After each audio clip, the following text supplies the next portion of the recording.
Edit नमो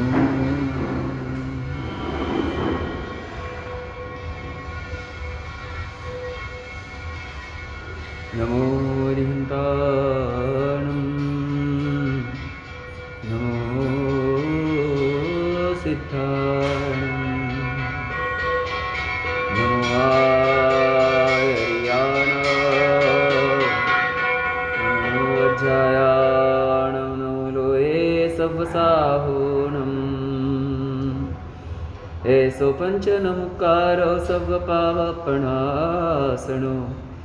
मङ्गलाणं च सर्वेसिं परमं वै मङ्गलम् मङ्गलं भगवान् वीरो मङ्गलं गौतमप्रभु मङ्गलं शूलभद्रात्याचैनो धर्मोऽस्तु मङ्गलं सर्वारिष्टप्रणाशाय सर्वाभीष्टार्थदायिने सर्वलब्धिनिधानाय श्रीगौतमस्वामिने नमः। जय जगजीव जोनिवियानो जगगुरु जगानन्दो जगनाओ जगवन्दो जय जगप्रियामो वयम् जय स्वाणं पववो तित्तराणम् अपचिमो जय जय गुरुलोगानं जय मप्पा महावीरो ओंकारबिन्दुसंयुक्तं नित्यं ध्यायन्ति योगिनः कामदं मोक्षदं चैव ओंकाराय नमो नमः। अज्ञानतिमिरान्धानां ज्ञानाञ्जनशलाकया नेत्रमुन्मीलितं येन तस्मै श्रीगुरवे नमः।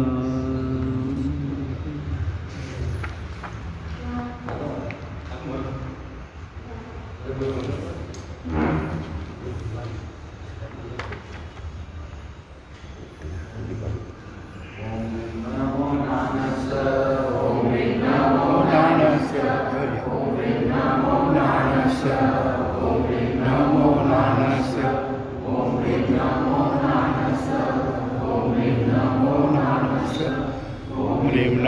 नारायणस्य ओम ह्रीं नमो नारायणस्य ओम ह्रीं नमो नारायणस्य ओम ह्रीं नमो नारायणस्य ओम ह्रीं नमो नारायणस्य ओम ह्रीं नमो नारायणस्य ओम ह्रीं नमो नारायणस्य ओम ह्रीं नमो नारायणस्य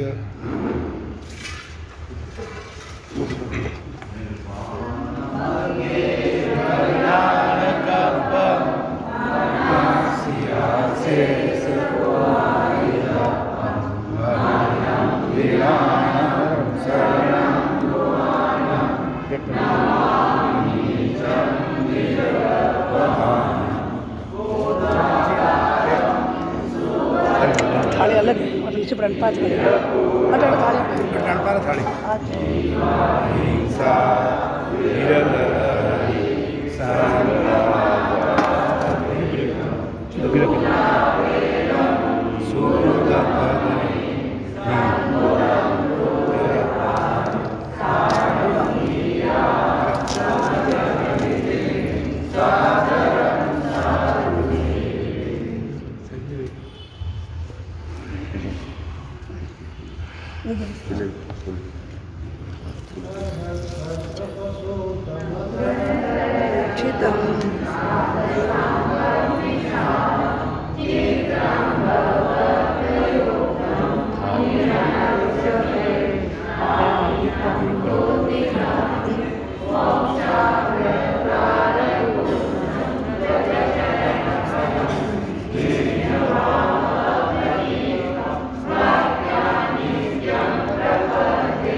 आगम प्रवचन की श्रेणी के अंदर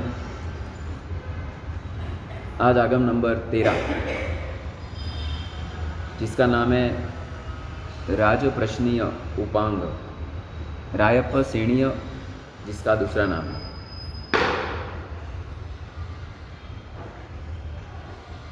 सूतकृता नाम का जो आगम है, अंग है, उसका विस्तार से विश्लेषण इस उपांग के अंदर किया गया। पहले ही कहा था, वैसे अंगों के अंदर कई भी बातें को बहुत स्पष्टता से जहाँ कही जाए उसे उपांग कहते हैं। राजा मतलब परदेशी राजा,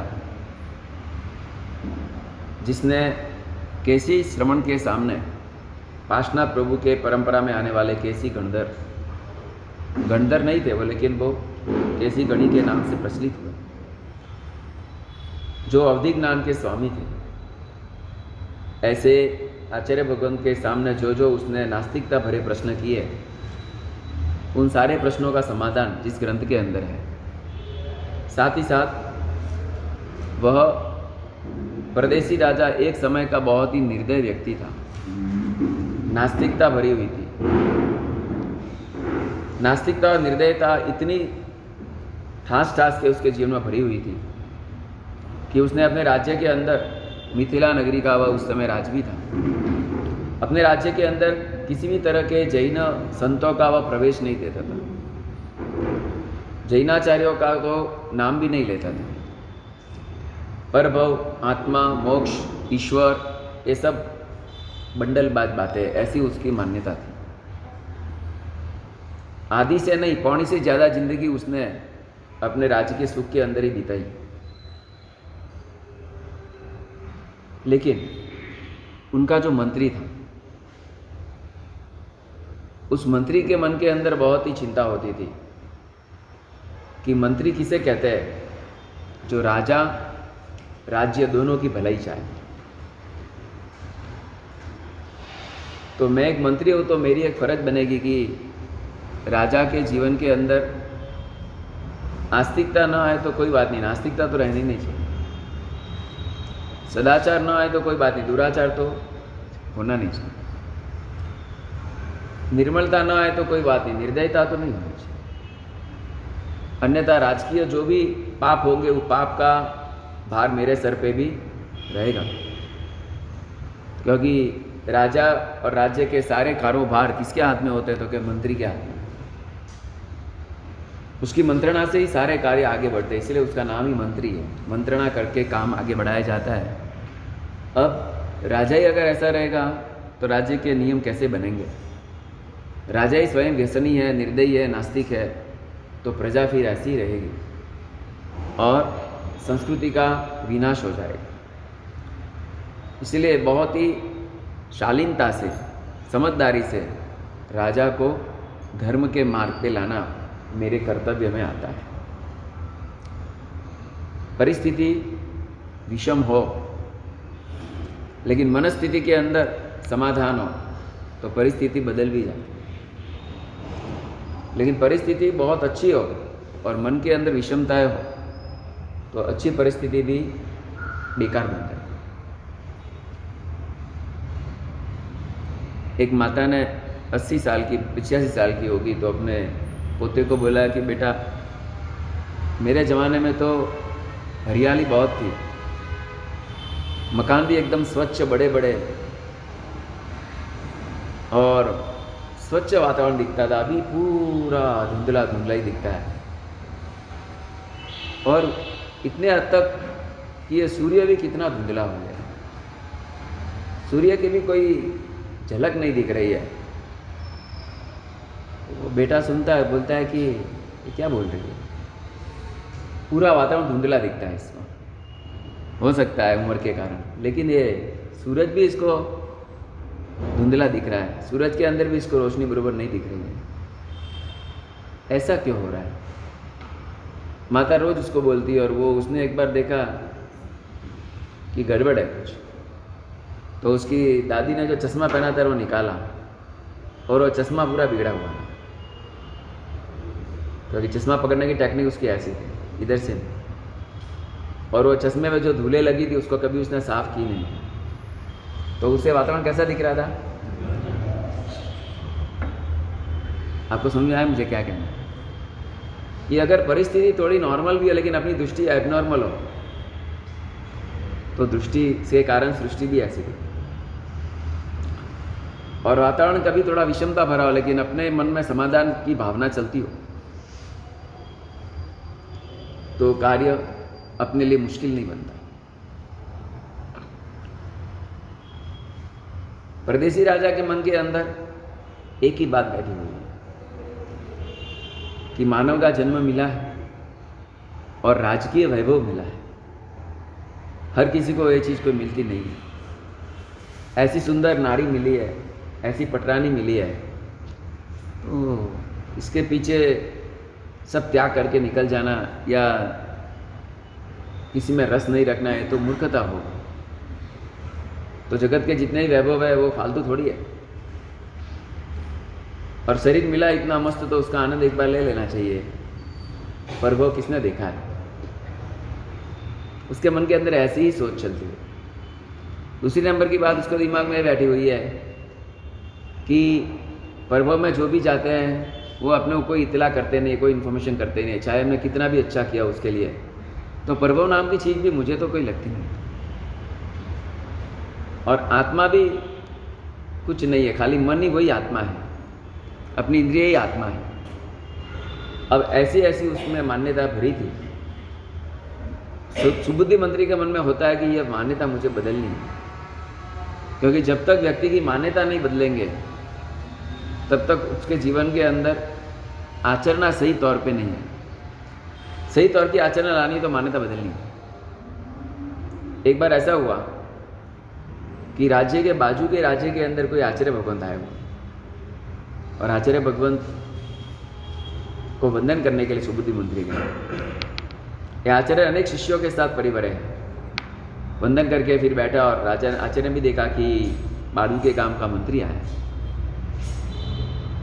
उस वक्त राजा ने मंत्री ने बात कही कि गुरुदेव यहाँ पर पधारे, तो हमारे राज्य बाजू में ही है, पधारिए। तो राजा आचार्य भगवान को पता था कि वहाँ का राजा कैसा है, एकदम नास्तिक, और उसको कोई भावी नहीं है। तो साधु का तो जहाँ आमंत्रण हो वहाँ पे जाना ही उचित है। गोचरी के लिए आमंत्रण मिला, भले आपने 2 बार की, तीसरी बार नहीं भी की, लेकिन 2 बार की तो वो ध्यान में रख के कभी भी आ सकते हैं। उसने सोचा कि आमंत्रण मिला तो हमारा जाना उचित नहीं। तो कहा कि साहब वो आमंत्रण देने वाला नहीं, तो हम कैसे आए? कल कुछ भी अनहोनी हुई तो उसकी जवाबदारी नहीं है। आपको राज्य में प्रवेश करना नहीं है, खाली बॉर्डर में आना है, बाहर का उपवन है, वहाँ पर आप रहेंगे 1-2 दिन, वहाँ तक मैं पूरी बाजी संभालूंगा। उसने कहा ठीक है, अगर आपको लगा कि नहीं उचित नहीं है तो बॉर्डर से आप रवाना, वही व्यवस्था मैं कर दूँगा, लेकिन आप पधारिए। उस वक्त आचार्य श्री ने सोचा कि मंत्री की भी शक्ति बहुत जोरदार होती है। ऐसा कहा था, राजा की आंख मंत्री होता है, इंद्र की आंख उसके सेनापति होते हैं, वैसे श्रावक की आंख सम्यक दर्शन होती है, परमात्मा की आंख करुणा नाम की होती है, और साधु की आंख आगम की होती है, और देवता की आंख अवधि ज्ञान की होती है। मतलब देवता अवधि ज्ञान से दिखता है, साधु कोई भी चीज़ आगम से देखता है, राजा कोई भी चीज़ मंत्री के नजरिए से देखता है। यहाँ पर ऐसा हुआ कि राज्य में आए, राजा को कुछ नहीं कहा उसने, क्योंकि राजा को बात करूँगा तो तुरंत ही पहले ही वो कहा जाता है संस्कृत में प्रथम क्रासे मक्षिका। खाने के लिए बैठे, दूध पाक मस्त था, लेकिन देखा कि प्लेट के अंदर मक्खी पड़ी हुई है, दत्त तेरी की। पहला ही कौलिया अभी आया नहीं और मक्खी आके बैठ गई। इसको क्या कहते हैं? प्रथम क्रासे मक्षिका। दुकान के अंदर बैठे और पहला ग्राहकी आया और कुछ माल नहीं लिया तो अपना दिमाग कैसा हो जाता है? बरोबर। अपन सुबह उठे और अपने को गुस्सा आ गया तो अपने को लगता है कि मैंने मेरा दिन बिगाड़ दिया। स्थिति ऐसी है, अपना गुस्सा अपने को बहुत ही अच्छा और कारणिक लगता है, दूसरे का गुस्सा अपने को कारण बिना का लगता है। मेरा गुस्सा एकदम प्रॉपर है। यहाँ पर राजा को कुछ बात नहीं थी, और राजा को सुबह जैसे 7-1 बजे राज्य के आजू बाजू की परिक्रमा करने जाने का होता है घोड़े के ऊपर, तो मंत्री भी साथ में गया, बोलेंगे आज हम भी साथ में चलेंगे। और राजा रेवाड़ी में फिर रहा, दूर से देखा तो उस उपवन के अंदर कोई सफ़ेद वस्त्र वाले राजा गुरु भगवंत आए हुए हैं। राजा का दिमाग चकरा गया, कहता कि ये मुंड लोगों को किसने बुलाया इधर? मुंड मतलब जिन्होंने लोंचन किया होता उसको क्या कहते हैं? मुंड। इन मुंड लोगों को किसने बुलाया इधर? मंत्री ने कहा राजन, अपने बुलाया नहीं है, लेकिन अपने राज्य के अंदर किसी पथिक को रेवाड़ी से गुजरने की मना नहीं है, और मना हो तो आज ही बंदिश लगा देता है कि हमारे रजवाड़ी के अंदर कोई बाहर का राज्य का आदमी प्रवेश करेगा नहीं। तो कहने नहीं वो बात नहीं है, कि वो बात नहीं है तो क्यों आप परेशान हो? वो आए हैं, वो आपसे तो कुछ पूछ नहीं रहे, नहीं आपसे राज्य में प्रवेश करने की याचना कर रहे हैं। साधु है, चलते चलते आए होंगे, रुकते होंगे, 1-2 दिन चले जाएंगे। क्या नहीं, ये सब उल्टी उल्टी बातें करके लोगों को फुसलाते हैं। क्या करते हैं? आत्मा की बातें, परभव की बातें, मोक्ष की बातें, पुण्य की बातें, पाप की बातें, ये सब बात कर करके ये अपनी प्रजा को फुसलाने का काम करते हैं। मंत्री कहता है कि राजन, फुसलाने का काम वो करते हैं कि हम करते हैं? अपन कैसे करते? तो क्या अपन क्या करते हैं? अपन ये कहते हैं कि कुछ नहीं है परभव, कुछ नहीं है आत्मा, खाओ पियो मजा करो। तो इससे दुराचार बढ़ रहा है कि घट रहा है? इससे लोगों में अनैतिकता, अन्याय, चल भेद प्रपंच बढ़ रहा है, घट रहा है? वो तो क्या क्या क्या क्या आपने विज्ञान ही ऐसा बताया लोगों को कि जो पाप करने की लाइन पे ही जाता है। आपकी सोच ही ऐसी है। और राजन, मैं तो ये कहता हूँ, आप मानते हो कि आत्मा नहीं, परभव नहीं, मोक्ष नहीं है, राइट, लेकिन वो नहीं है वो भी आप साबित तो करो एक बार। जैसे है वो साबित करना जरूरी है, तो जो नहीं है वो भी बोला साबित क्या करना है? साबित क्या करना है? अपने एक चोर को पकड़ के काटा था पूरा, कहीं पे आत्मा दिखा नहीं। किसको पकड़ के काटा था? चोर। कहाँ? ले आत्मा की बात ही नहीं करना। एक आदमी मर गया, मरने के पहले उसका भार किया तो भी 100 किलो था, मरने के बाद भार किया तो भी 100 किलो है। आत्मा का भार थोड़ा कम होता तो भार कम तो होता ना भाई, होता कि नहीं? मैंने ये हाथ में लिया, मेरा वेट करो तो कोई 200-300 ग्राम ज़्यादा आएगा, ये निकाल दूंगा तो 200 ग्राम कम आएगा ना। तो आत्मा नाम की चीज़ पूरे बॉडी के अंदर है, ऊपर से लगाकर पैर के नख तक। अब वो आत्मा चले गया तो कोई ना कोई भार तो कम होना चाहिए कि नहीं? भले रत्ती पर भार कम तो होना चाहिए कि नहीं? अगर चीज़ है तो, नहीं है तो भार कहाँ से कम होगा? इसलिए हमने काटा तो भी अंदर से कुछ मिला नहीं, माप किया तो भी भार कोई कम हुआ नहीं। अच्छा, एक आदमी को कांच के बॉक्स में पैक करके रखा, टोटल कैसा? एयर वैक्यूम पैकिंग, हवा भी ना जाए ऐसा उसको एकदम टाइट पैक करके लगा। अब वो जब अंदर से मरा तो उसकी बाहर आत्मा निकलेगी तो कुछ आवाज़ तो आनी चाहिए ना, कुछ क्रैक तो होना चाहिए, कहीं क्रैक होना चाहिए कि नहीं? हवा भी आती है तो हवा से भी तो क्रैक होता है कुछ। बहुत हवा चलती है, चारों बाजू पैक होता है, दीवार में दरार पड़ती है ना, जैसे वो पालितना के मोती सा की टूंग में पड़ी थी। हवा बहुत घूमती है, हवा को भी जगह नहीं मिलती तो वो भी क्रैक कर देती। तो आत्मा तो क्यों नहीं करेगी? आत्मा तो उससे बलवान है। ये किसके प्रश्न है? परदेसी राजा। अच्छा, प्रभव मेरे दादा थे ना, बहुत धार्मिक थे, बहुत धर्म करते थे। वो बोलते थे कि मैं धर्म इतना किया है देवलोक में जाऊंगा। वो देवलोक में गए तो मेरे को आके बोले तो सही ना कि मैं देवलोक में हूँ, तू भी धर्म कर, क्योंकि मेरे प्रति बहुत उनको प्यार था। मूल मुड़ी से ज़्यादा प्यार किसके ऊपर होता है? प्याज के ऊपर। वो मम्मी को मम्मी कहलाना इतना पसंद जितना दादी कहलाना पसंद। तो देखो भाई, मेरे दादा 100% अच्छे काम करते थे, वो तो तेरे को मालूम है? ओके, वो तो मालूम, वो तो स्वर्ग में गए होंगे कि हाँ। तो एक बार तो आके आज कितना साल हो गया उनको मर के, एक बार तो मुझे इन्फॉर्मेशन करते हैं। इसलिए ये सब क्या है, परवम नाम की कोई चीज मुझे दिखे उतनी ही दुनिया है, मुझे न दिखे उतनी दुनिया नहीं है। तो उसको क्या कहते हैं मालूम? कुएं का मेंढक। किसका मेंढक? कुएं का मेंढक होता है, उसको जितना दिखता है उतनी दुनिया। तब ऐसा है कि बीमारी भी मुझे दिखे तो है, नहीं तो डॉक्टर को दिखे तो नहीं। सही ना? मेरे शरीर में बीमारी कब है?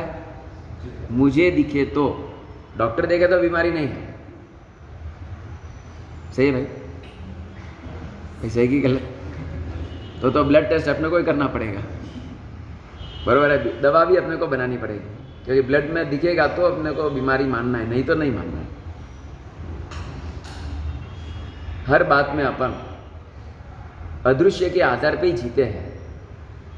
आपने 1 लाख का इन्वेस्टमेंट किया तो आपको व्यापारी ने बोला कि इस फील्ड में अपने को 1 लाख का इन्वेस्टमेंट करते हैं तो महीने के अंदर कम से कम 10 to 20,000 अपने को प्रॉफिट होता है। तो आपको प्रॉफिट होता है, बाद में व्यापार शुरू करते हैं कि व्यापार करने के बाद प्रॉफिट आता है? शुरू करने के बाद। तो पहले आपने प्रॉफिट को दृश्य देखा कि अदृश्य देखा? अदृश्य देखा। समझ में आया? प्रॉफिट पहले आपने खाली सुना है, देखा तो नहीं है।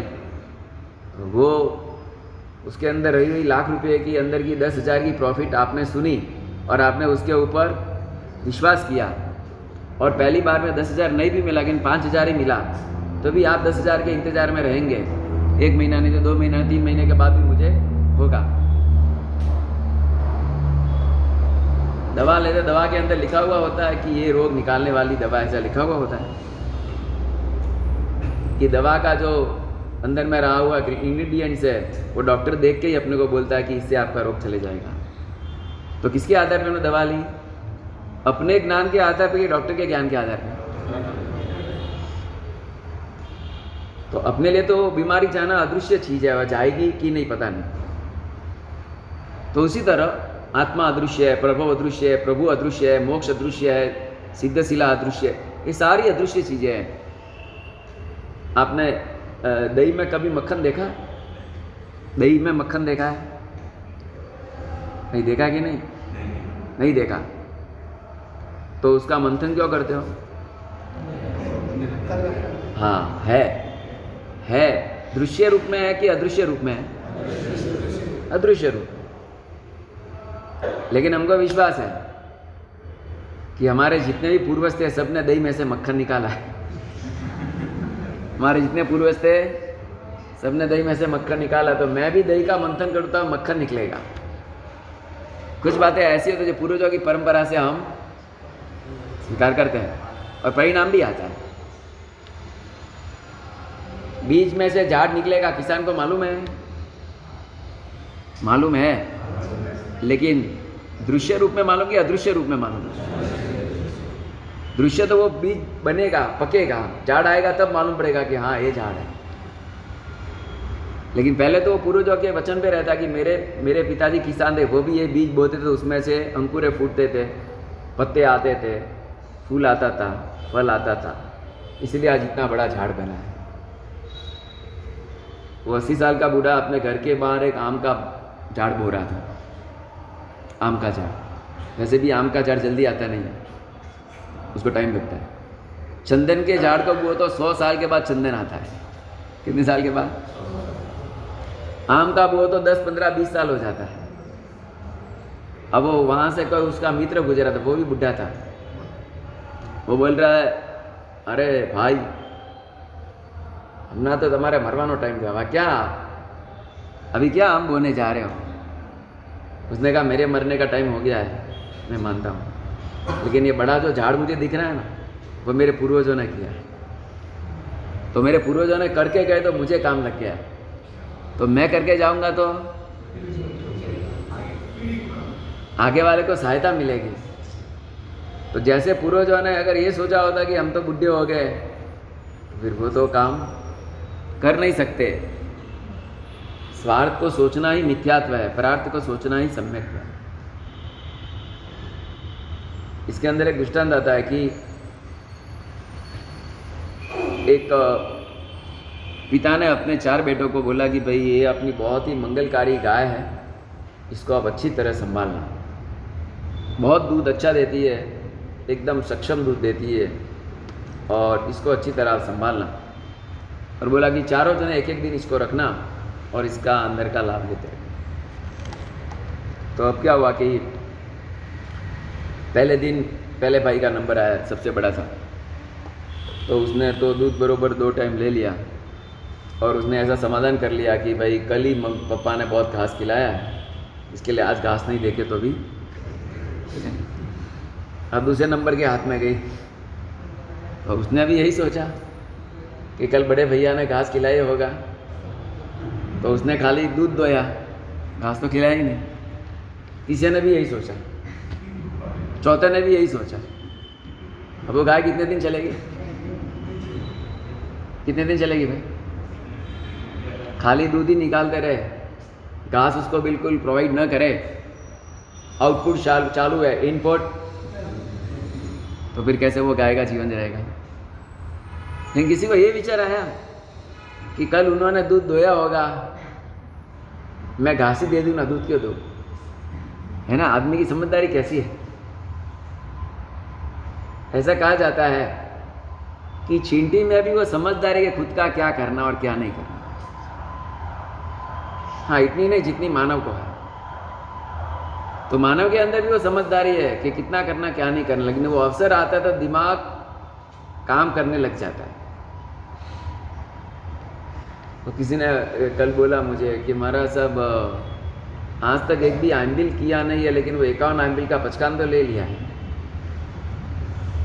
और गाथा कैसा करनी मालूम नहीं, 51 गाथा का अभिग्रह तो ले लिया है, कि आज तक कुछ किया नहीं, इसके लिए हमारे साथ थोड़ा भारी पड़ रहा है, कैसे करना? मैंने बोला शादी की, तब ऐसा पूछा था कि आज तक शादी की नहीं। भाई शादी पहली बार सीधी कर ली कि ट्रेनिंग करके ली? शादी कैसे होती है? बोला भाई हमको तो पता नहीं, डायरेक्ट, नो ट्रेनिंग, सगाई। तो सगाई मतलब ट्रेनिंग क्या? सगाई मतलब क्या होता है? सगाई मतलब अप्रूवल मैरिज, और शादी मतलब परमानेंट मैरिज। बोलो भाई, पहले होती है रिंग सेरेमनी, रिंग सेरेमनी बोलते हैं ना, बाद में कौन सी सेरेमनी? Wrong ceremony. मैंने बोला कि शादी करने जाते हो तो डायरेक्ट करते हो, आपने खाना खाया तो डायरेक्ट खाना शुरू कर दिया। तो उसी तरह कोई भी काम करने जाते हैं तो हर कार्य के पीछे हम किया नहीं या कैसे करेंगे, किया नहीं कैसे करेंगे, उसका ज़्यादा दिमाग चलाना नहीं। आप करने वाला कौन है? प्रभु कराएंगे। क्या सोचना चाहिए? हम नहीं कर रहे हैं, डूइंग नहीं सोचना, बीइंग सोचना। प्रभु कराएंगे, हम कौन करने वाले? हम तो खाने वाले, पीने वाले, झगड़ने वाले, कंट्रावर्सी खड़े करने वाले, गुस्सा करने वाले, लोभ करने वाले। संतोष किसने सिखाया? प्रभु ने सिखाया। लोभ तो हम सीखते ही आए भाई। लोभ तो छोटे बच्चे को भी सिखाना पड़ता है क्या? छोटा बच्चा भी आता है ना, वो खड़ा होता थोड़ी देर, मैं पूछते कहाँ सही है? गिफ्ट सही है। वो गिफ्ट सही है कटा दे क्यों भाई? खाना निकाल के संस्कार है, बरोबर है। खाने के लिए बैठेगा, करिया था तो खाएगा क्या वो? और रसमलाई दो तो खा लेगा। करिया था नहीं खाना किसने सिखाया उसको? और रसमलाई खानी चाहिए किसने सिखाया? वही तो बात है। इसी का नाम तो संस्कार है। संस्कारवान आदमी को प्रेरणा देनी नहीं पड़ती, अच्छी चीज़ों के लिए प्रेरणा देनी पड़ती है। कभी ऐसा किसी को कहना पड़ता है कि चलो भाई पचकान लियो, दारारा 2 बार गुस्सा कर जा, पचकान लियो चलो, हैं? दिन में 2 बार गुस्सा करना, पचकान लो भाई, देना पड़ता है किसी को? नहीं देना पड़ता। अनादिकाल के संस्कार है। यहाँ पर परदेसी राजा की बात सुनकर मंत्री को लगा कि यह सब मेरे बस की बात नहीं है। गुरु महाराज इसका केस हैंड ओवर करते हैं। उसने बोला चलो भाई अपने महाराज है वहाँ जाते। मंत्री को पता है कि अपमान करने वाला है, कोई बात नहीं, अपमान के नाम से भी गुरु के पास जाओ तो आपका उद्धार हो सकता है। इंद्रभूति अपमान करने ही गए, बराबर, अपमान करने के इरादे से ही गए थे, पराजय करने के मकसद से ही गए थे, लेकिन काम हो गया। यहाँ बात तुरंत ही वहाँ गए और आचार्य भगवान अपने शिष्यों के साथ वहाँ पर परिवार के वांछना दे रहे और वो वहाँ जाकर तुरंत बैठ गए। महाराज अपनी प्रवचन की धारा में लगे हुए। उस समय उसने कहा, महाराज ये परिसर किनका है? आप ऐसे ही यहाँ पे बैठ गए। आचार्य महाराज ने अपना प्रवचन पूरा किया, बाद में बोले कि यहाँ पे जो बैठे हैं वो किसके शिष्य है, तो उनके साथ कैसे बैठ गया?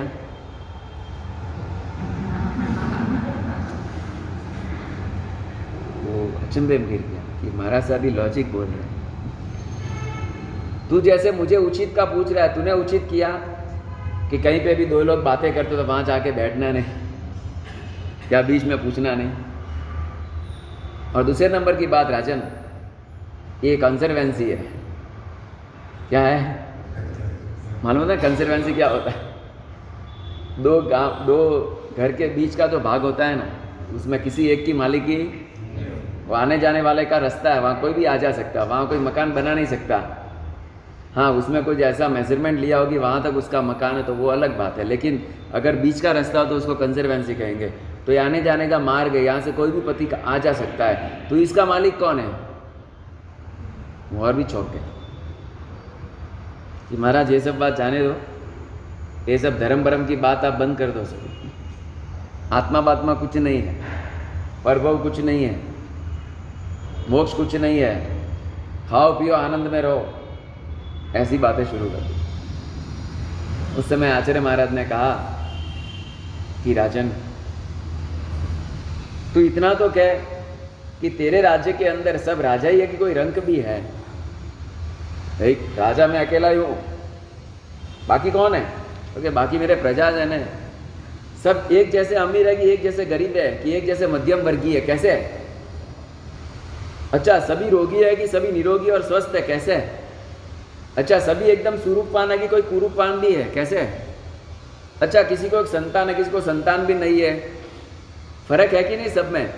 तो क्या साहब जैसे हर तालाब में पानी अलग अलग होता है, तो हर घर घर की कथा और घर घर का व्यक्तित्व अलग होता है। तो आज मैंने तुरंत ही प्रश्न किया कि ऐसा क्यों, बता इसका कारण क्या? कारण क्या है? होता है नहीं होता?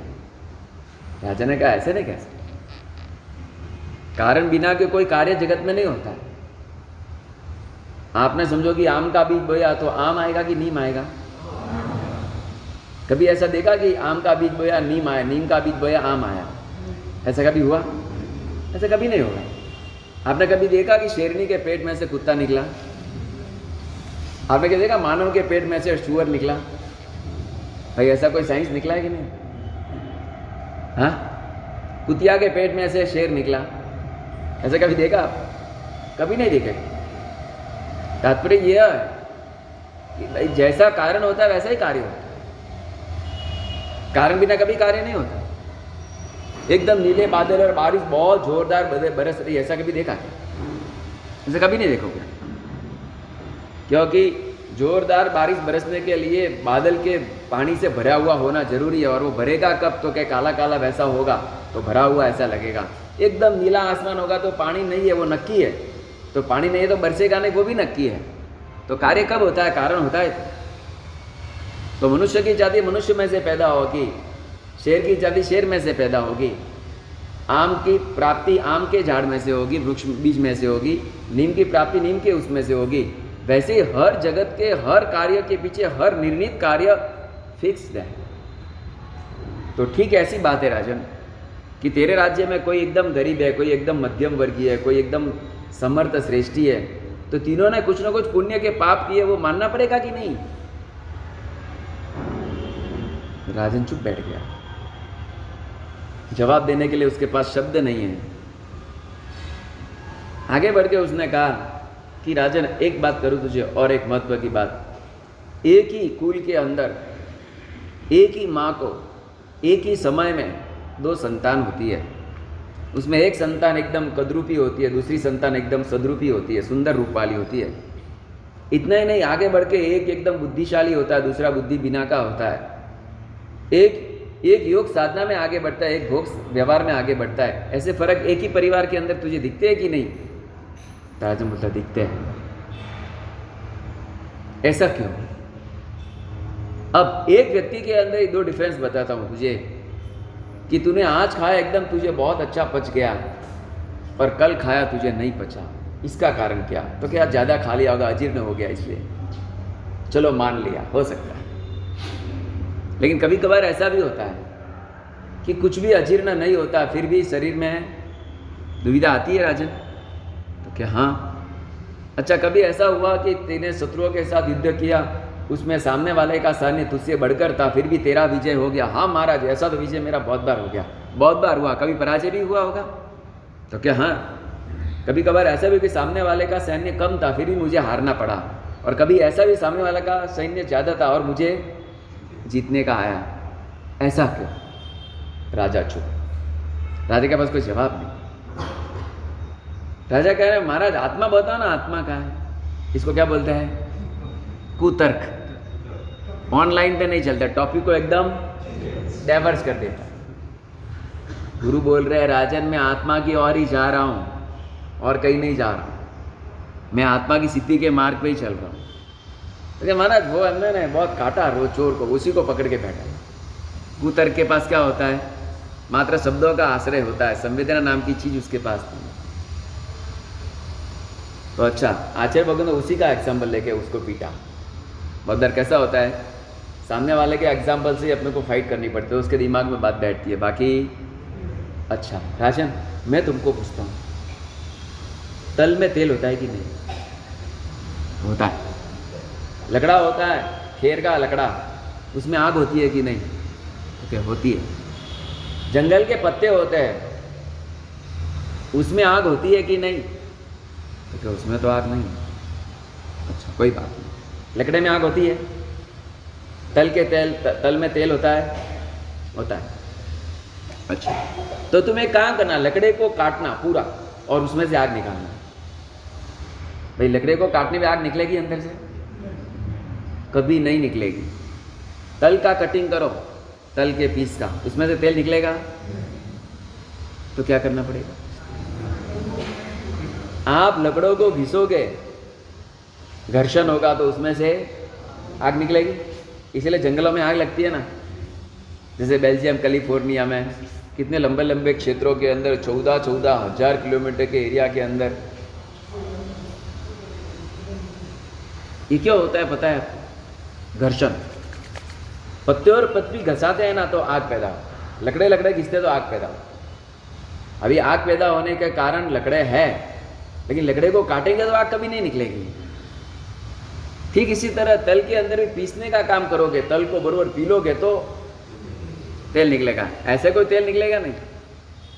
उसी तरह ऐसा कहा गया है कि दही में से मक्खन निकलता है, लेकिन मंथन करो तो, दही को कटिंग करो तो कोई अंदर से थोड़ी मक्खन निकलेगा? नहीं निकलेगा। बात यही है कि जो चीज़ जिस प्रोसीजर से पानी है उस प्रोसीजर से आप पा सकते हो, और कोई प्रोसीजर कभी पा नहीं सकते। आपको समझो कि चावल बनाने हैं, गेहूँ बनाने हैं, बनाने मतलब कि सीजने हैं उसको। अब आपने समझो चावल में से भात में से चावल फुलाने का काम किया, तो मात्र 1 मिनट में हो गया। किससे हुआ? पानी से हुआ। अच्छा, पानी से हुआ कि गैस से हुआ? पानी और गर्मी दोनों चाहिए। और दोनों हो गए तो पर्याप्त है ना अभी, कि और कुछ चाहिए? हाँ, समय चाहिए ना। अब बोलो भाई समय नाम की चीज़ तो किसी के दिमाग में आती नहीं है। कोई भी क्या बोलता है, चावल किससे सींचते हैं? पानी से सींचते हैं। चावल किससे सींचते हैं? गैस से सींचते हैं। लेकिन चावल टाइम से सींचते हैं, वो दिमाग में किसी को आता है? वो कोई पकड़ता नहीं है। लेकिन वो भी एक बहुत मेन कॉज है, मेन कारण है कि जब तक समय नहीं होगा तब तक वो कुकर की सीटी कितनी बजे, चावल कोई पकने वाला, खाली सीटी बजने से चावल पकता है? वो बच्चे ने मम्मी को पूछा, मम्मी मैं बांधे जा रही हूँ, અંબાજ કુકર में है क्या 3 सीटी वाजे जरे तू नीचे पा उतार छे कतरी वाजे जरे 3 सीटी। वो बेचारे को क्या है कोई गेम का ऑफर आ गया उसके दोस्त को, जल्दी आया क्रिकेट है अपना, वो सिर्फ 3 सीटी बजेगी तब काम होगा, अब करना क्या। तो उसने काम किया, उठा के 1, 2 मिनट के बाद 2, 3 मिनट के बाद 3 सीटी बजा के चावल रख के चले गया। वो तो क्रिकेट खेलने चलेगा, मम्मी ने देखा, अरे वो क्या भात ही नहीं दिया ना, चावल ही नहीं हुआ, तेरे बस मेरी हालत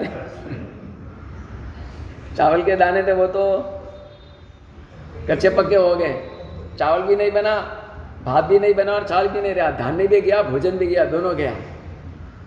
वो आया घर के अंदर खेल के, मम्मी देखो मैंने भी चावल बना दी। क्या बनाया तूने? अरे तूने बना था 3 सीटी बजे तब। हाँ 3 सीटी बजा दी मैंने। अरे भैया समय, समय इंपॉर्टेंट। 3 सीटी का मतलब क्या होता है? वो अपने समय से बजे तब, वही होता है ना, अपने समय से बजे तब। बाकी तो वो बच्चे ने पापा को बोला, पापा मुझे अमेरिका जाना प्लीज़, एक बार तो लेकर जाओ। पापा ने बोला ठीक है जल्दी तैयार हो जा। वो अंदर गया, कपड़ा वपड़ा पहना, बैग मिला, पापा टिकट लेना जाना पड़ेगा ना। अरे अंदर इंडिया मैप है देख लेना, उसके अंदर ही अमेरिका। अमेरिका कहाँ है भाई? वर्ल्ड मैप, हाँ वर्ल्ड मैप। बोलो भाई वर्ल्ड मैप में इंडिया अमेरिका अमेरिका है कि नहीं है ना? तो बस आप ही वही करना, देख लेना, हो जाएगा। वही कहता हूँ, मात्र प्रवचन में संयम को खोजना मतलब कि वर्ल्ड मैप में इंडिया को खोजना या अमेरिका को खोजना, और आचरण में संयम को लाना मतलब प्रैक्टिकल संयम अंगीकार करना। समझा? आप प्रवचन हाँ संयम लेना सही है, संयम जैसी चीज़ उत्तम नहीं है, ये जो होता है वो आपने वर्ल्ड मैप में अमेरिका को खोजा है खाली, बराबर भाई।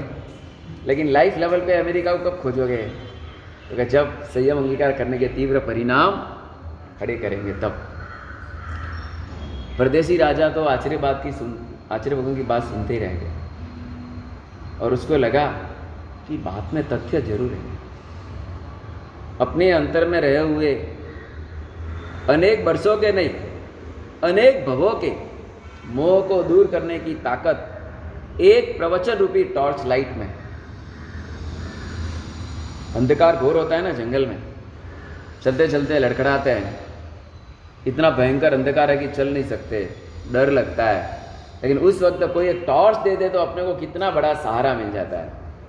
उसी तरह संसार में हम बहुत अंधकार में भटक रहे थे, मोह के अंधकार में, अज्ञान के अंधकार में, लेकिन वहाँ पर प्रवचन का एक टॉर्च और एक किरण मिल गया, हमें एक नई दिशा मिल गई कि प्रभव नाम की चीज़ है, आत्मा नाम की चीज़ है, परमात्मा तत्व नाम की चीज़ है। दिनों दिन शरीर वृद्ध होता जा रहा है, आत्मा को गुणों से मैं समृद्ध कब करूँगा? ऐसी मेरी जिंदगी पूरी हो जाएगी? नहीं, मुझे और बहुत कुछ पाना है। तो मानव जीवन पाकर मुझे मात्र जीना ही नहीं है, लेकिन आत्म तत्व को समझना भी है।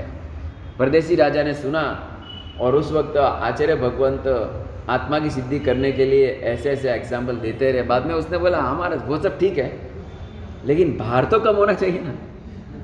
किसका भार भाई? तो आचर्यमान ने एक मस्त बात बताई उसको। उसने कहा तुझे पता है चमड़े की कोतली होती है ना, चमड़े की थैली, चमड़े की थैली, चमड़े की थैली खाली थी और किसी ने उसके अंदर हवा भरी। क्या भरी? हवा भरी। और हवा भर के उसको बीच में से एक बार बंद कर दिया, ऊपर की हवा निकाल दी, बरोबर है। बाद में उसके अंदर पानी भरा। क्या भरा? पानी। और बाद में फिर पानी निकाल दिया और हवा उसके अंदर थी। अब उसका माप किया तो चमड़े की कोतली में कोई माप में फर्क पड़ा नहीं। माप में फर्क पड़ा तो उसके अंदर हवा है कि नहीं? फिर भी माप में कोई फर्क पड़ा? आपको पता है पहले के ज़माने के अंदर सोने को कैर करना पड़ता ना, कैर मतलब साथ में रखना, तो कैसे रखते थे? हाँ कैसे रखते? कमर में बोधे ने। इससे और एक अच्छी प्रणाली का थी, पारद होता है ना, पारद, पारद मतलब पारा, मेरक्यूरी, कच्चा पारा, उसके अंदर एक प्रक्रिया से, केमिकल प्रक्रिया से सोने को भर देते, उसके अंदर सोने को भर देते, और पारे के अंदर कोई भार नहीं बढ़ता था। और जब आप पारे को फिर प्रोसीजर करो तो उसके अंदर से सोना बाहर आता। समझो कि आपने एक कपड़ा लिया, वाइट कपड़ा बन गया, अब उसके ऊपर उसने थोड़े रंग किए और बाद में उसका भार किया, तो उसके भार में कोई फर्क पड़ता? नया रंग तो आया है ना, फिर भी भार नहीं बढ़ा। ऐसा क्या हुआ? क्या हुआ बोलो?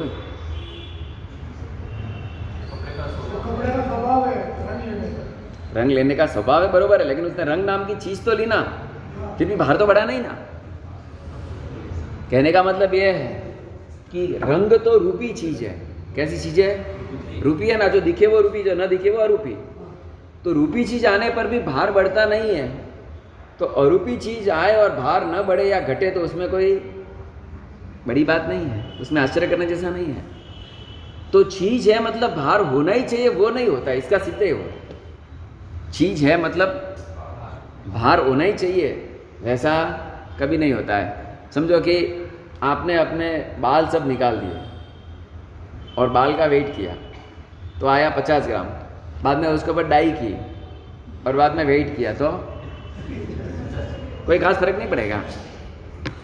कहने का मतलब कि व्यवहार के अंदर भी, भारों के अंदर अमुक चीज़ों में कोई फर्क हमें दिखता नहीं है। तो आत्मा का भार न भी हो तो उसमें कहाँ तकलीफ है? फूल के अंदर सुगंध का भार होता है कि नहीं? भाई फूल में सुगंध का भार होता है, सोने में तेजस्वी का भार होता है? नहीं होता है। कपड़े में रंग का भार नहीं होता है। वैसे ही आत्मा के, शरीर के अंदर आत्मा का कोई भार नहीं होता, क्योंकि वो वेटलेस वस्तु है। कैसी है? वेटलेस वस्तु है। तो वेटलेस वस्तु का भार ना हो, वो उसका स्वभाव है। यहाँ पर आचार्य भगवान ने इस तरह से उसको तथ्यपूर्ण बातें समझाई और वो दूसरे दिन भी आया। क्यों आया मालूम? क्यों आया? पहले तो अपमान करने के इरादे से आया, अब दूसरे दिन आया वो और भी कुतर्क लेकर आया कि चलो एक तो पासा फेंका, मैं हार गया, अब और एक पासा फेंकता हूँ। और आके बोलता कि महाराज आप कर बोल रहे थे ना वो प्रभव है, तो मेरे दादा है ना स्वर्ग में गए हुए थे, तो अब तक दादा ने कोई मुझे इन्फॉर्मेशन दी नहीं, तो स्वर्ग कैसे हो सकता है फिर? अच्छा, मेरे जो नाना थे ना वो तो बहुत क्रूर थे, मेरे भी नाना डबल, मैं जितना क्रूर उससे ज़्यादा वो क्रूर थे, वो तो नरक में गए होंगे, तो नरक से भी कृतज्ञ को तो इंटीमेशन मिलनी चाहिए ना मुझे। आचार्य भगवान ने उसके लिए एग्जाम्पल दिया कि राजन सुन,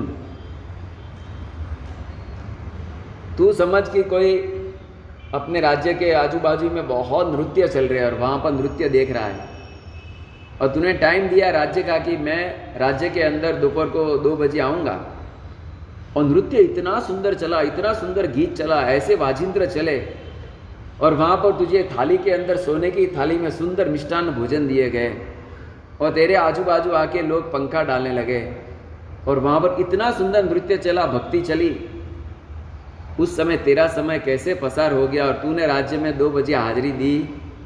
ऐसा हुआ है तेरे साथ कभी? तो कैसा? बहुत बार हुआ है। देखो अपन भक्ति करते हैं ना परमात्मा की, कल जैसे भक्ति कर रहे थे, परसों भक्ति, शाम को कैसे टाइम निकलता है, आते हैं 2 मिनट के लिए लेकिन बैठ जाते हैं 22 मिनट, बराबर है।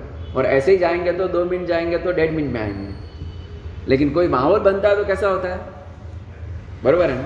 तो आचार्य भगवान ने कहा देख, तो वहाँ पर तूने जो माहौल देखा ना, उससे तूने राज्य की हाजिरी देने के दिमाग से निकल गया, तो देवलोक में गए हुए जो होते हैं ना, वो क्या है, वहाँ पर ऐसी मस्त अप्सराएं होती है, ऐसी मस्त वावड़ियाँ होती है, ऐसा मधुर संगीत होता है, ऐसा सुंदर नाद वे गाते हैं, मल्लार राग, मेघ मल्लार राग, भैरवी राग, ऐसे सुंदर रागे गाते हैं, ऐसे सुंदर संगीत छेड़ते हैं कि ये मानव लोक के अंदर आने का मन ही नहीं होता है।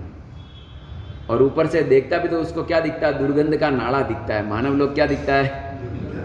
दुर्गंध का गटर दिखता है। और वहाँ पर इतनी मस्ती, और वो सोचता कि जाते हैं जाते हैं जाते हैं, आजे जाए न काले जाए। जैसे सुबह समझो कि 5 बजे हो और आपको मस्त नींद आती है और कोई उठाए, उबा भाई, उबा उठू, उठू उठू उठू करें करे उठे हाँ? मन आवे जरे नहीं 60 पड़ोसी आवे जरे उठी कहा कि मैं रोज रात 60 पड़ोसी करता हूँ। क्या करता हूँ? ये कहना है। सूर्यवंशी का मतलब क्या है मालूम? सूर्यवंशी का मतलब क्या होता है? अपना गलत अर्थ कर दिया, मजाक कर दिए। लेकिन सूर्य उगने के पहले उगे खुद और सूर्य का दर्शन करे पहले, उसका नाम सूर्यवंशी है। हम बोलते हैं कि सूर्य उगे पुटी हो गया, वो सूर्यवंशी। वो सूर्यवंशी नहीं है, वो तो अंधकारवंशी है। तो आचार्य भगवान ने एग्जाम्पल दिया, दिमाग में बैठ गया। उसने बोला अच्छा अच्छा तुझे और बात कि तू समझो किसी को, तेरी कोई पत्नी है, रानी है, और उसके साथ किसी ने मजाक मस्करी कर दी, उसके साथ किसी ने व्यभिचार का पाप कर लिया, तो उसको क्या सजा देगा? उसको उधर का उधर शूट आउट कर दूंगा, या उसको फांसी की फंदे के चढ़ा दूंगा। अच्छा तुम फांसी के फंदे पे चढ़ाने जा रहे हो और वो कहे कि प्लीज़ मेरे को एक दिन मेरे घर में छोड़ दो ना, मैं जाके एंजॉय करके आता हूँ। और तेरे को मालूम है उसका घर बहुत दूर है और वो जाएगा तो आएगा कि कुछ पता नहीं, तो तेरा आवेश कितना होगा कि उसको तू घर में छोड़ेगा? तो ठीक इसी तरह तेरे नानू है ना, उन्होंने क्रूर काम किया तो वो कहाँ पहुँच गए? और नरक के परमाधामी को बोलेगा ना कि मैं मेरे बेटे को राज्य में मिल के आता हूँ, एंजॉय करके आता हूँ, तो परमाधामी उसको छोड़ेगा? जैसे तू नहीं छोड़ेगा ना, परमाधामी तो और भी नहीं छोड़ेगा। तो बोल भाई नरक से जीव नीचे क्यों नहीं आता मालूम पड़ा तुझे? देवलोक से देव नीचे क्यों नहीं आता मालूम पड़ा? अधिक, अरे इतनी बात तो जाने दो, आपका बेटा यहाँ से अमेरिका, न्यूजीलैंड या न्यूयॉर्क या कजिनो गया, क्या होता है? पढ़ने के लिए गया, फिर क्या होता है? बराबर है। फ़ोन करके भी आपको बहुत बार बात करता है, आपको फ़ोन लगाना पड़ता है, और फ़ोन भी करेगा तो मम्मा टाइम नहीं है, पापा टाइम नहीं है, आपको काम है तो आप ही इधर आ जाओ, आपको वहाँ से सेटल कर देगा उधर। देखो मात्र मृत्यु लोक के अंदर भी भारत को छोड़कर वहाँ का आकर्षण इतना लगता है, तो देवलोक का आकर्षण कितना एक्स्ट्रा ऑर्डिनरी होगा। तो वहाँ से यहाँ पे आने का मन हो, वो तो इम्पॉसिबल बात है। और 500 योजन तक मानव लोक की दुर्गंध तो उछलती रहती है, यह जैन शासन का विज्ञान कहता है। और दूसरे नंबर की बात, तो राजा बोलता है कि अपने को क्यों इतनी दुर्गंध नहीं आती? अपना भी तो नाक है ना भाई, नाक अपना है कि नहीं है ना? देखो इसके पीछे बड़ा साइंस कहता हूँ कि सुअर को कभी भी विष्ठा की दुर्गंध नहीं आती है भाई। सुअर को विष्ठा की दुर्गंध आती है? उसको कीचड़ की दुर्गंध आती है? बिल्कुल नहीं, उसका तो बेडरूम है वो भाई। सुअर का बेडरूम क्या है? नाला, गटर। और सुअर की रसमलाई क्या है? कहने जैसा नहीं, बरोबर ना? अपना जितना आउटपुट है उसका इनपुट है ना? तो ये सुअर की जिंदगी है। तो सुअर भी तो इसी लोक में है, इसी लोक में है ना जहाँ पे हम हैं। अच्छा एक और बात कहता हूँ, व्यक्ति को अपने शरीर की दुर्गंध कभी भी नहीं आती। अपना पसीना अपने को इरिटेट नहीं करता है, और दूसरे का पसीना अपने को इरिटेट करता है। ऐसे क्यों हो गया? ऐसे क्यों हो गया? बोलो भाई।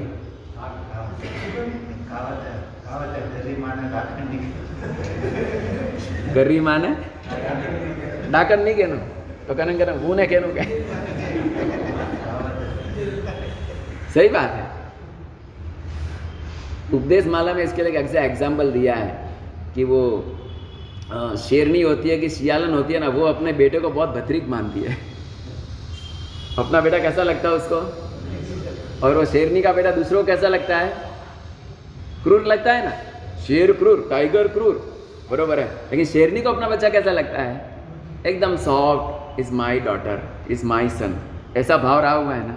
आतंकवादी को अपना बेटा कैसा लगता है? कसाई को अपना बेटा कैसा लगता है? और दूसरों को कैसा लगता है? वैसे ही हर व्यक्ति को अपना जो भी है वो बहुत अच्छा है, चाहे वो काला हो, चाहे वो टेढ़ा हो, चाहे वो क्रॉस हो, चाहे वो कुछ भी हो। इसका कारण गाढ़ मोह है। दूसरे नंबर की बात, अभ्यास पड़ गया है। मेरे शरीर को मैनेज करने का मुझे हैबिट पड़ गया है, बरोबर है। और दूसरे के शरीर को मैनेज करने का मैंने कोई जवाबदारी ले रखी नहीं है, तो वहाँ मुझे दुर्गंध महसूस होगी और मेरे में दुर्गंध महसूस। एक और एक सेंस कहता हूँ, आप किसी रूम में गए, नए कोई मकान में जाना था आपको, कुछ काम से गए थे, लेकिन जहाँ घुसे ना तो बदबू आने लगी। लेकिन आपको वो इम्पोर्टेंट काम था, ऑफिस थी, ऑफिसर से बैठना था, तो अब आप 10 minute 20 minute 25 minute 30 minute 40 minute जैसे बैठोगे वो दुर्गंध रवाना हो जाएगी। फिर आप रात को सोएंगे तो वो दुर्गंध आपको परेशान नहीं करेगी। ये साइंस आपको मालूम पड़ता है कभी? बॉडी अडॉप्ट करती है कि माइंड एक्सेप्ट करता है। माइंड ने एक्सेप्ट कर लिया कि मुझे इस दुर्गंध के साथ रहना है।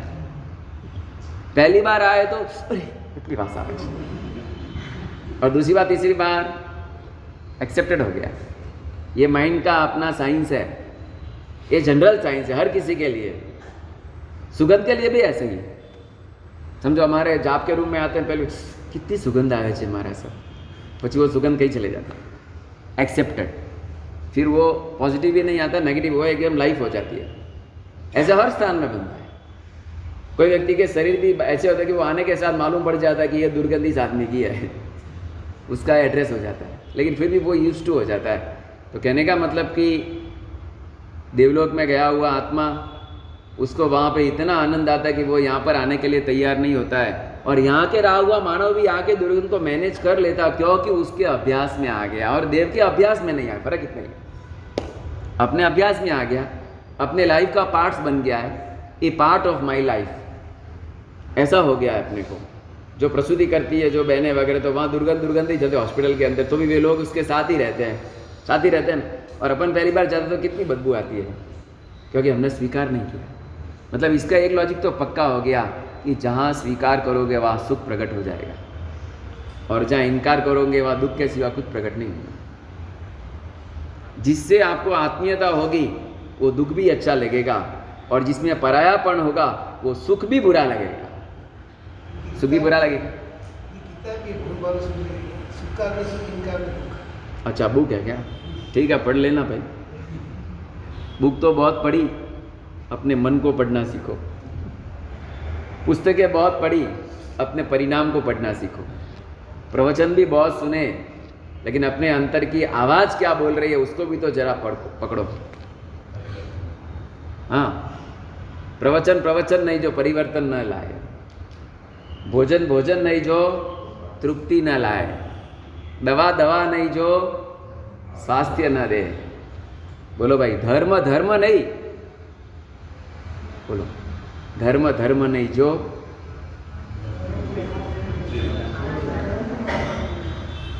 इसमें एक जवाब एकदम पक्का आएगा, बाकी सब कच्चे जवाब है।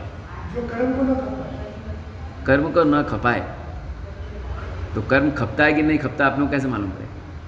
वो तो खपेगा जब मालूम पड़ेगा। अभी के हाल में धर्म नहीं, फिल इन द ब्लैंक्स, आनंद ना दे। अच्छा, मैं कायमी परिवर्तन मानता हूँ। आनंद का मतलब क्या होता है? आनंद तो टीवी देखते देखते भी आ जाता है भाई, आता है कि नहीं? 10 साल के बाद पोतरा आया घर के अंदर, पोतरा आया मतलब जन्म लिया पोतरे ने। हमें व्याह वेने सोरा 10 साल हुआ, और 10 साल तो एक भी इश्यू नहीं था, तो दिमाग का टिश्यू काम नहीं कर रहा था। हम जी 10 साल के बाद एक बच्चा हो गया, बच्चे को बच्चा हो गया, तो हम कितने भाई आनंद में आते हैं कि नहीं? आनंद में आते हैं ना? वो आनंद है कि नहीं भाई? बोलो भाई, आनंद है कि नहीं? कोरोना आया था और गया, तो आनंद है कि नहीं भाई? आनंद है। अपने आनंद भी ढंग ठिकाने बिना के है, अभाव रूप आनंद है सभी। बुखार आया था गया, इसके लिए आनंद है, लो भाई। नहीं था तो क्या था? जब था ही नहीं बुखार तो क्या था? बोलो भाई, 10 लाख रुपए किसी ने चुराए लेकिन फिर से अपने को लाके दे दिए, तो कितनी खुशी होती है? नहीं खुशी होती है कि नहीं? लेकिन जब 10 लाख थे वो, तो उसमें आनंद नहीं था आपको। वही तो बात है, थप्पड़ खाने हाउ करेगा तो हाउ लागा तकलीफ। अपना सुख इसी क्वालिटी का है सभी। कादव में गिरे और बाद में स्नान किया तो हाँ मैं फ्रेश हो गया। अरे पहले भी फ्रेश ही था ना, लेकिन तूने सुख की क्वालिटी ऐसी पसंद कर ली। बोलो भाई, मात्र दुख का प्रतिकार सुख नहीं है। हम मात्र दुख का प्रतिकार ही कर रहे हैं, सुख तो पा ही नहीं रहे। बहुत भूख लगी थी तो मैंने खा लिया, हाँ मजा आई। बहुत गर्मी लगी थी, पंखा मिल गया, हाँ मजा आई। यही सुख है अपना ना? सुख किसी को कहते हो कि नहीं भाई, मेरी बहुत इच्छा थी मुझे एक पत्नी मिल जाए, मिल गई, हाँ मुझे कंपनी मिल गई, यही सुख है ना? क्या दो? कौन बोला? कौन बोला भाई? नीलेश भाई, इनकी सवाई का इधर ही कहीं बैठी होगी। उनको बोल देते भाई नीलेश बोल रहा है कि लगन करे પછી बहुत दुख છે। वही वो तो दूसरा वही ऑप्शन है, दूसरा कोई मोदी बनने का बात तो है नहीं। बोलो भाई, मतलब क्या हो रहा है आप समझो जरा। भूख लगे वो दुख खड़ा किया, बाद में भोजन लिया तो आपको सुख खड़ा हो गया। गर्मी हुई वो दुख खड़ा हो गया, बाद में एक ठंडा फैन मिला है, एसी मिला तो आपको सुख मिल गया। लॉन्ग लैटिट्यूड वाले लोग इसको सुख कभी नहीं कहेंगे। वो सुख किसको कहेंगे? वो आगे बढ़ेंगे। भूख नहीं लगना ही सुख है। क्या भाई? भूख नहीं लगना ही सुख है, क्योंकि भूख लगी, आपने खाया, फिर अब भूख नहीं लगेगी, वापस लगेगी। लो भाई, तो जिस सुख के पास दुख हाजिर रहे उसको सुख कैसे कहना? समझ आया भाई? जिस सुख के पास दुख हाजिर ही रहे, आपको जेल में डाला, बाद में बोला 2 घंटे के लिए फिर के आ जाओ, जाओ। अब 2 घंटे फिरने के बाद भी जेल के सलिए खड़े ही रहते हो, तो बाल का फ्रीडम का मतलब क्या है? टेम्पररी फ्रीडम है। लेकिन वो फ्रीडम में भी दिमाग में तो क्या रहता है? जेल में जाना पड़ेगा, जेल में जाना पड़ेगा, जेल में जाना पड़ेगा, वही चलेगा ना? तो उसको टेम्पररी सुख भी कैसे कहेंगे? टेम्पररी सुख नहीं, तकलादी सुख है, टेलेवैली सुख है। तो तमिल बोलते हैं टेलेवैली। आपके वहाँ क्या बोलते हैं मामी? टले वाले हैं। तो हमारे टले वाले ने टले वाले। जो सुख टलतू रही है न वलतू रही है उसको तले वाली बोलते हैं। अब ऐसा सुख लेके क्या करोगे? बोलो भाई। अब बोलो धर्म धर्म नहीं, फिल इन द ब्लैंक्स। दवा दवा नहीं जो स्वास्थ्य न दे, भोजन भोजन नहीं जो तृप्ति न दे, पानी पानी नहीं जो तृषा न मिटाए। बोलो भाई, आगे बढ़ो। धर्म धर्म नहीं, जो संसार की तृष्णा और आसक्ति मिटाकर सर्ववृत्ति का परिणाम न खड़े कर। धर्म धर्म नहीं, जो संसार की आसक्ति थोड़ी भी मिटाकर सर्ववृत्ति के परिणाम खड़े न करे। इसलिए कहा गया है कि हर एक धर्म का परिणाम सर्ववृत्ति का परिणाम, चाहे थोड़ा, नो प्रॉब्लम। परमात्मा की पूजा भी इसी मकसद से होती है। केसर सूरी महाराज ने हमारे पास एक ग्रंथ लिखा, गृहस्थ धर्म, बहुत मजेदार ग्रंथ। उसके अंदर लिखा है कि अष्टप्रकारी पूजा करते वक्त भी श्रावक व्रत के परिणाम में रहता है, और अष्टप्रकारी पूजा करने के बाद भी उसके भाव तो वही होने चाहिए।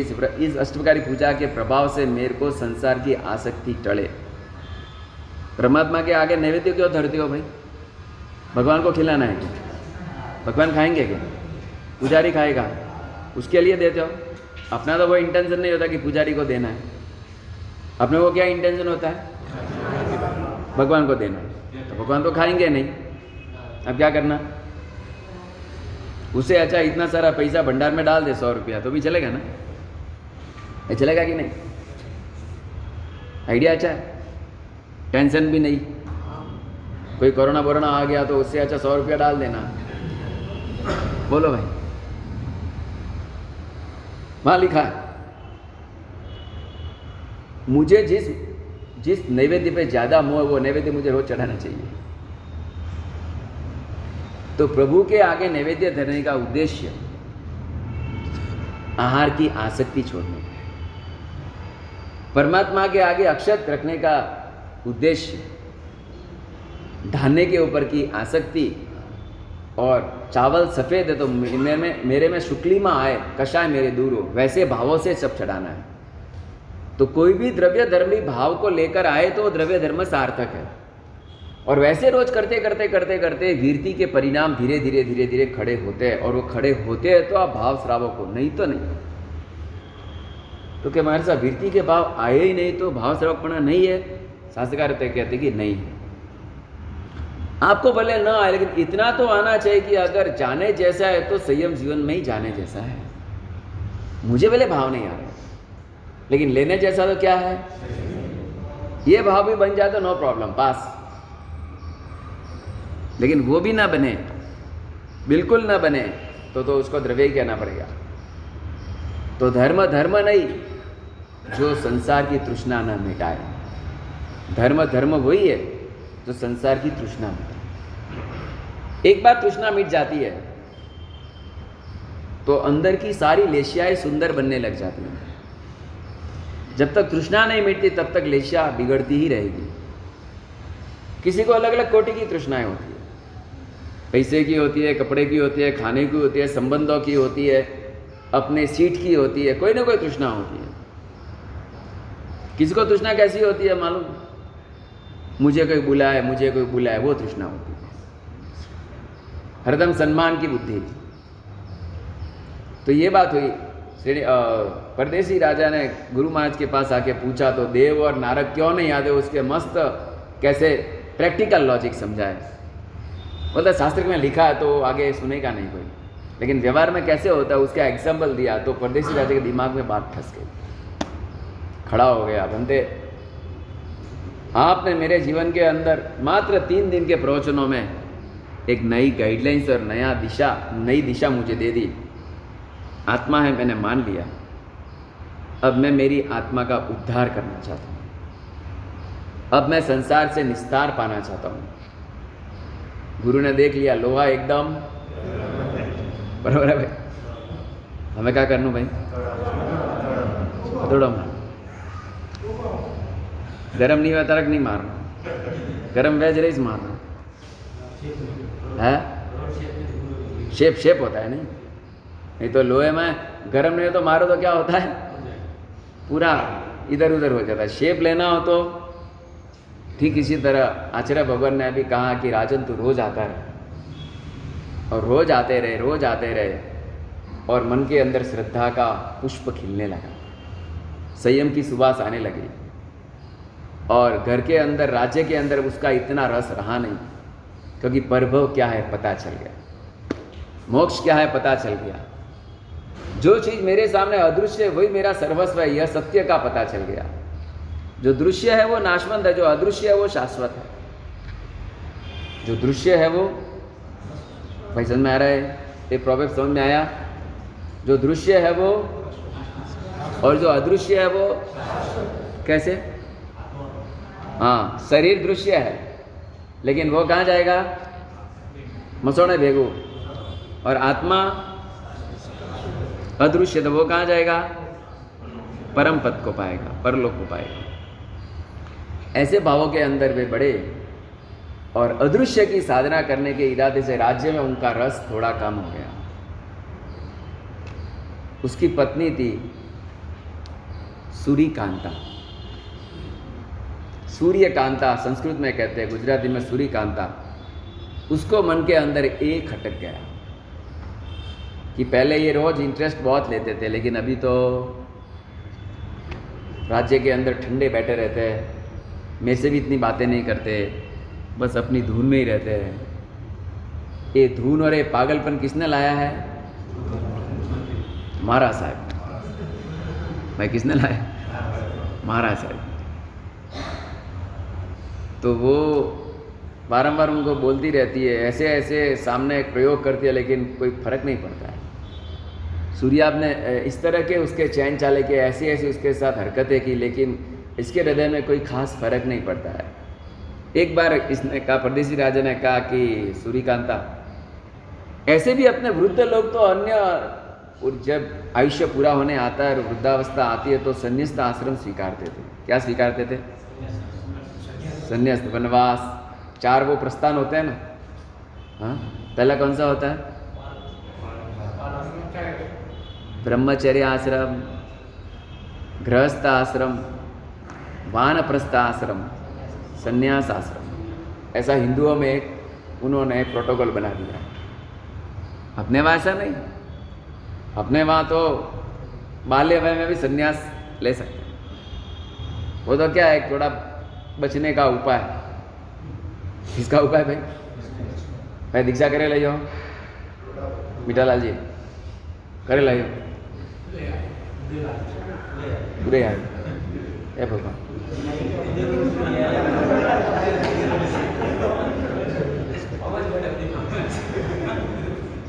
उदय आएगा कि उदय लाएंगे आप? अच्छा, शादी की बात आती है घर में तो बच्चा क्या बोलता है? उदय आवी जरे विवाह करो, क्या सॉरी आवी जरे विवाह करो। हाँ, अच्छी नहीं मली, करे अच्छी मली गाउडा। वो मम्मी ने बोला तू हाउ वह तो घनी आई मली था, थोड़ी थर्ड क्लास है। चलो भाई, वो तो झमेला बहुत खतरनाक है। प्रभु ने हमको बचा दिया, बचा दिया कि नहीं? बड़ा मुश्किल है वर्तमान जीवन का गृहस्थ धर्म। पहले के ज़माने में तो फिर भी गृहस्थ धर्म की मर्यादाएं थी, संस्कृतियाँ थी, सदाचार थे, वडीलों की आमनाएं थी, खान पान के अंदर विवेक था, धर्म गुरुओं की भक्ति थी, घर में गुरुजनों की पूजाएं थी। पूर्व काल का गृहस्थ धर्म, पूर्व तो बहुत पूर्व भी नहीं, खाली 30, 40, 50 साल पहले का भी गृहस्थ धर्म थोड़ा क्वालिटी वाला था। अभी तो एकदम ही खड़ा खड़ा में जोड़ हुआ है। हाँ, हंसी बात है कि इसलिए हम बहुत बार बोलते हैं कि कोई अगर ये बोले कि भाई घर में रह धर्म करी और दीक्षा नहीं लेनी, तो वो आज के काल में, क्योंकि पूरी लाइफस्टाइल ही ऐसी हमने बना दी है, जिंदगी इतनी पायमाल की स्थिति में लाके खड़े कर दी है कि उत्तम में उतना धर्मात्मा भी बेचारा संसार में गया तो वहाँ उससे धर्म आज हो न कल हो।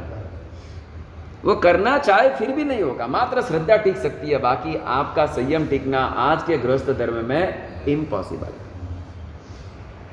टिकता रहेगा तो भी आजू बाजू वाले आपको टॉर्चरिंग करेंगे। क्या करेंगे भाई? ये पागल है, मूर्ख है, जूनावादी है, ऑर्थोडॉक्स है, अक्कल वगर नो है, बावसीरो भूत लागो है, कोनो भूत लागो भाई, बोलते हैं कि नहीं सच? इसीलिए तो कोई दिखते नहीं। देखो सब आप कहाँ कहाँ पे दिखते हो, खाली ऊपर झाड़ के ऊपर जो फल है ना वही दिख रहा है हमको। वो मेन जो उसके कॉज है, रूट है, वो तो घर में भरे हुए हैं। एक भी युवा नहीं, क्या देखो भाई, एक भी युवा नहीं है, खाली एक ही बच के आ गया बेचारा कल्याण। हाँ, वो काम दिया इसके लिए, लेकिन काम दिया तो भी वो तो बोल सकता थे कर जियो भाई, वो बोलने वाला थोड़े दिन में, अभी देख लेना, क्योंकि इसकी कॉलेज खुलने वाली है तो बोलने वाला है। लेकिन वो बोलेगा उस कारण से, लेकिन नहीं आना वैसा भाव नहीं है। भाव तो बन गया कि भाई यहाँ पे आके बैठने जैसा। जो भी ऑनलाइन में प्रवचन सुने तो इस कार्यक्रम में आए थे बॉम्बे के, तो शायद जिंदगी में पहली बार प्रवचन, लेकिन लगा कि परमात्मा के शासन में ऐसे प्रवचन होते हैं। हमको लगा कि प्रवचन में तो बस दूसरी तीसरी शास्त्र की बातें ही होती है। हमारी पूरी गलत फहमी निकल गई। आए तो निकले ना, ऑनलाइन में आओ या ऑफलाइन में, कभी कोई लाइन में तो आओ, आउटलाइन में तो मत जाओ।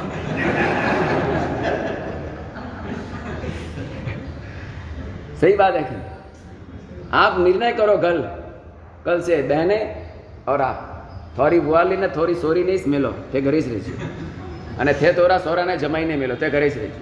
चलो भाई, चलेगा आपका एक दिन? क्या खाली होगा? ये भगवान,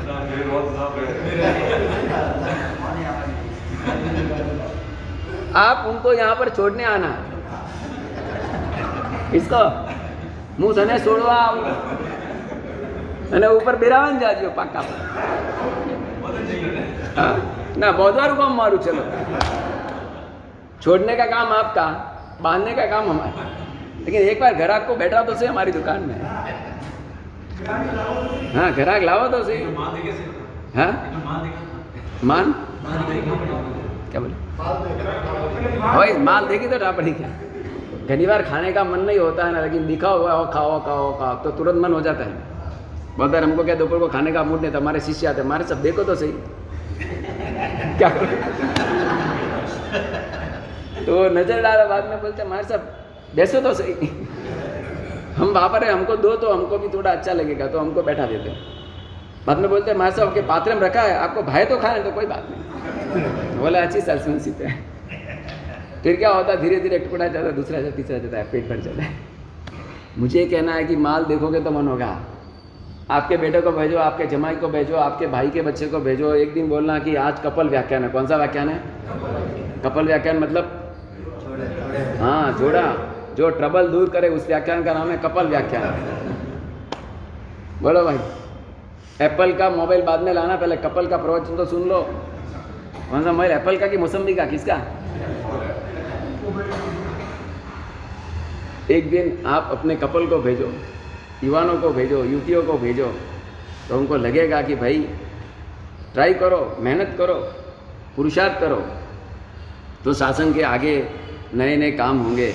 नहीं तो थई एजड, बरोबर है, तो ही धन्यवाद है, थोड़े कारण तो उपास ने प्रवचन दे रिया, नहीं तो कौन दे। चलो भाई, परदेसी राजा के जीवन के अंदर ऐसी घटना देखकर सूर्या देवी को बहुत लगा और उसने बहुत प्रयत्न किए परिवर्तन कराने के, लेकिन उसके मन में परिवर्तन आया नहीं। उसने कहा कि देवी देख, उम्र पकती जा रही है, प्रभव जाने का समय पक चुका है, कुछ तू समझ। लेकिन पात्रता ही जीरो है तो बोला हुआ भी जीरो हो जाता है। 0 इंटू कुछ भी चीज़ को कर दो जीरो ही जीरो, 0 इंटू 100 भी जीरो, 0 इंटू लाख भी जीरो, 0 इंटू करोड़ भी जीरो। तो जहाँ मिथ्यात्व का जीरो है वहाँ पर संकित की कोई भी बातें जीरो बन के रह जाती है। ये हो गया, अब आगे क्या होता है अगले वर्तमान देखते हैं।